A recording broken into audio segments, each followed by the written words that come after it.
নমস্কাৰ ছাত্ৰ ছাত্ৰীসকল, ষ্টাডি কাৰলৈ স্বাগতম জনাইছো। আজি আমি আলোচনা কৰিম ষষ্ঠ শ্ৰেণীৰ সমাজ বিচিত্ৰাৰ ভূ অবয়ব আৰু মানুহ পাত্ৰীৰ ১ নং অনুশীলনীৰ প্ৰশ্ন উত্তৰসমূহ। ১ৰ ক নম্বৰ, পৃথিৱীৰ কোন অংশত প্ৰধান ভূ অবয়ৱবোৰ দেখা যায়? ইয়াৰ উত্তৰ হ'ব পৃথিৱীৰ স্থলভাগত প্ৰধান ভূ অবয়ৱবোৰ দেখা যায়। খ নম্বৰ, স্থলভাগত পোৱা প্ৰধান ভূ অবয়ৱবোৰৰ নাম লিখা। ইয়াৰ উত্তৰ হ'ব পৰ্বত, পাহাৰ, মালভূমি, সমভূমি আদি। গ নম্বৰ কৈছে পৰ্বত আৰু মালভূমিৰ মাজত পাৰ্থক্য উল্লেখ কৰা। ইয়াৰ পাৰ্থক্যবোৰ হ'ব পৰ্বত উচ্চ আৰু চূড়াযুক্ত হয়, মালভূমি উচ্চভূমি কিন্তু সমতল হয়। পৰ্বত উচ্চতা বেছি থাকে কিন্তু মালভূমিত উচ্চতা তুলনামূলকভাৱে কম থাকে। পৰ্বত শীতল আৰু হিমবাহ অৰ্থাৎ বৰফেৰে আবৃত থাকে, মালভূমি গৰম আৰু শুষ্ক অৰ্থাৎ গৰম হয়। ঘ নম্বৰ কৈছে সমভূমি কেনেকৈ গঠিত হয়? তো ইয়াৰ উত্তৰ হ'ব নদীৰ দ্বাৰা অনা পলি মাটিৰে সমভূমি গঠিত হয়। পলি মাটি মানে পলসুৱা মাটি। বহু বছৰৰ ভিতৰত নদী মাটি আনি জমা কৰি সমভূমি গঠন কৰে। ১ নম্বৰ প্ৰশ্ন কৈছে মালভূমি অঞ্চলৰ বৈশিষ্ট্য কি?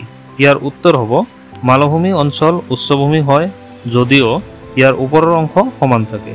ইয়াত খনিজ পদাৰ্থ পোৱা যায়, বনজ সম্পদ পোৱা যায় আৰু কৃষিও সম্ভৱ হয়। ১ম নম্বৰ কৈছে পাৰ্বত্য অঞ্চলত জনবসতি কিয় হেৰেঙা হয়? ইয়াৰ উত্তৰ হ'ব পাৰ্বত্য অঞ্চলত ভূপৃষ্ঠ অসমান আৰু অখৰা মখৰা হোৱাৰ লগতে শীতল বতৰ, বৰফ, কঠিন জীৱনধাৰা আৰু দুঃসাধ্য যাতায়াতৰ বাবে জনবসতি কম দেখা যায়। ২ নম্বৰ প্ৰশ্ন কৈছে পৰ্বত পাহাৰে মানুহক কিদৰে সহায় কৰে বহলাই লিখা। ইয়াৰ উত্তৰ হ'ব পৰ্বত পাহাৰ মানুহৰ জীৱনত বহুমুখীভাৱে সহায় কৰে। ইয়াক বহু ধৰ্মীয় গোটে পবিত্ৰ স্থান হিচাপে ভাবে আৰু বহু পৰ্বতীয় অঞ্চল পৰ্যটকৰ বাবে আকৰ্ষণৰ কেন্দ্ৰবিন্দু হয়। ইয়াত বহু নদীৰ উৎস দেখা যায়, যিবোৰ নদী কৃষি আৰু পানীয় জলেৰে উৎস হিচাপে কাম কৰে।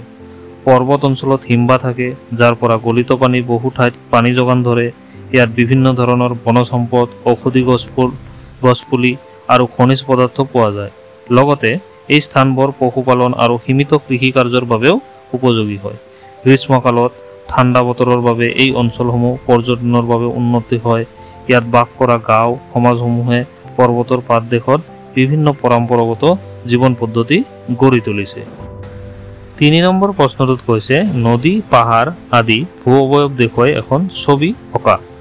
ইয়াৰ উত্তৰটো কিতাপত থকা যিটো তোমালোকৰ এইটো পাঠৰ প্ৰথম পেজটোতে যিটো ছবি দিয়া আছে, চিত্ৰ নং ৩.১ ভূ অবয়বৰ ছবি, এই চিত্ৰটো অংকন কৰিলেই হ'ব। ইয়াৰ পিছৰ ভিডিঅ'টোত আমি অনুশীলন ২ৰ প্ৰশ্ন উত্তৰসমূহ আলোচনা কৰিম। এনেকুৱা শিক্ষামূলক ভিডিঅ'ৰ বাবে চেনেলটো লাইক, শ্বেয়াৰ, ছাবস্ক্ৰাইব কৰিবলৈ নাপাহৰিব। ধন্যবাদ।